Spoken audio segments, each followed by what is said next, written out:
রামলালাজির মন্দির পুনঃপ্রতিষ্ঠাকে সামনে রেখে গোটা দেশের সাথে রাজ্যেও চলছে এখন সনাতন হিন্দু ধর্মাবলম্বীদের বিভিন্ন মন্দিরে সাফাই অভিযান কর্মসূচি। প্রায় প্রতিদিনই কর্মসূচিতে সামিল হচ্ছেন নির্বাচিত জনপ্রতিনিধি থেকে শুরু করে শাসক দলের নেতাকর্মীরা। স্বচ্ছ ভারত অভিযান কর্মসূচির তৃতীয় দিন আগরতলা শিবনগর রাম ঠাকুর আশ্রমে সাফাই অভিযান করলেন প্রদেশ বিজেপি সভাপতি। একইভাবে দিনে রাজধানীর কৃষ্ণনগর সৎসঙ্গ বিহার আশ্রমে সাফাই অভিযানে সামিল হলেন মেয়র দীপক মজুমদার সহ প্রদেশ বিজেপির সহ সভানেত্রী পাপিয়া দত্ত, দলীয় কার্যকর্তারা। দেশের সনাতন হিন্দু ধর্মাবলম্বীদের কাছে আগামী 22 জানুয়ারি দিনটি নিশ্চিতভাবে একটি ঐতিহাসিক দিন হতে চলেছে।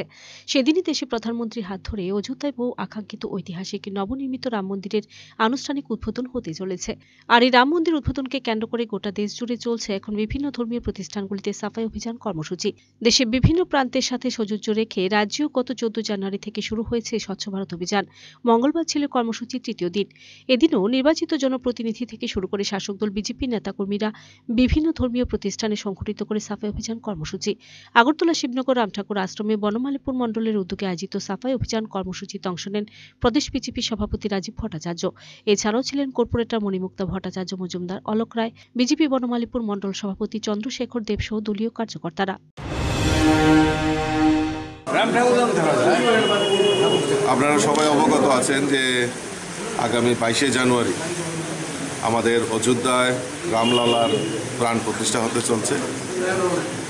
এই প্রাণ প্রতিষ্ঠাকে সামনে রেখে সমস্ত সনাতন ধর্মের যারা রয়েছে তাদের মধ্যে যে উৎসাহ এবং উদ্দীপনা, আমাদের তৎসঙ্গে আমাদের দেশের যশস্বী প্রধানমন্ত্রী আহ্বান করেছেন যে মকর সংক্রান্তির দিন থেকে 22 জানুয়ারি অবধি আমরা যত তীর্থক্ষেত্র রয়েছে সেইগুলিকে স্বচ্ছতা অভিযানের মাধ্যমে উনি আহ্বান করেছেন সমস্ত ভারতবর্ষীকে। তারই অঙ্গ হিসাবে আমরা ভারতীয় জনতা পার্টির ত্রিপুরা প্রদেশ কমিটির তরফ থেকেও আমরা বিভিন্ন যে তীর্থস্থানগুলি রয়েছে ত্রিপুরা সমস্ত কার্যকর্তাদের কাছে আহ্বান রাখা হয়েছে এবং সাধারণ নাগরিকদের কাছে আহ্বান রাখা হয়েছিল যে আমরা এই যে আমাদের তীর্থক্ষেত্রগুলিকে স্বচ্ছতা অভিযান চালানোর জন্য তারই অঙ্গ হিসাবে আজকে বনমালীপুর স্থিত আমাদের যে রাম ঠাকুর সেবা মন্দির রয়েছে সেখানে আমরা সাফাই অভিযান আমরা মণ্ডলের তরফ থেকে সেখানে রাখা হয়েছে এবং বিভিন্ন জায়গায় আমাদের কার্যকর্তা থেকে শুরু করে সমস্ত সাধারণ নাগরিকরাও আজকে এই তীর্থক্ষেত্র সাফাই অভিযানে অংশগ্রহণ করছেন, সামিল হচ্ছেন এবং এই মানুষের যে উৎসাহ উদ্দীপনা এই রামলালার মন্দিরকে উদ্বোধন নিয়ে রামলালার প্রাণ প্রতিষ্ঠাকে নিয়ে যে মানুষের মধ্যে যে উৎসাহ উদ্দীপনা, এটা একটা আমাদের কাছে আমাদের সনাতন ধর্ম যারা রক্ষা করেন, সনাতন ধর্ম বিশ্বাস করেন, তাদের প্রত্যেকের কাছে একটা গর্বের বিষয়। এদিকে আগরতলা কৃষ্ণনগর স্থিত সৎসঙ্গ বিহার আশ্রমে সংঘটিত হয় সাফাই অভিযান কর্মসূচি। সেখানে আয়োজিত কর্মসূচিতে উপস্থিত ছিলেন আগরতলা পুর নিগমের মেয়র দীপক মজুমদার, প্রদেশ বিজেপি সহ সভানেত্রী পাপিয়া দত্ত, বিজেপি রামনগর মণ্ডল সভাপতি সহ দলীয় কার্যকর্তারা। রামলালা রাম মন্দির উদ্বোধনকে কেন্দ্র করে আয়োজিত এই কর্মসূচিকে ঘিরে দলীয় কর্মীদের মধ্যে এদিন লক্ষ্য করা গেল ব্যাপক উৎসাহ উদ্দীপনা।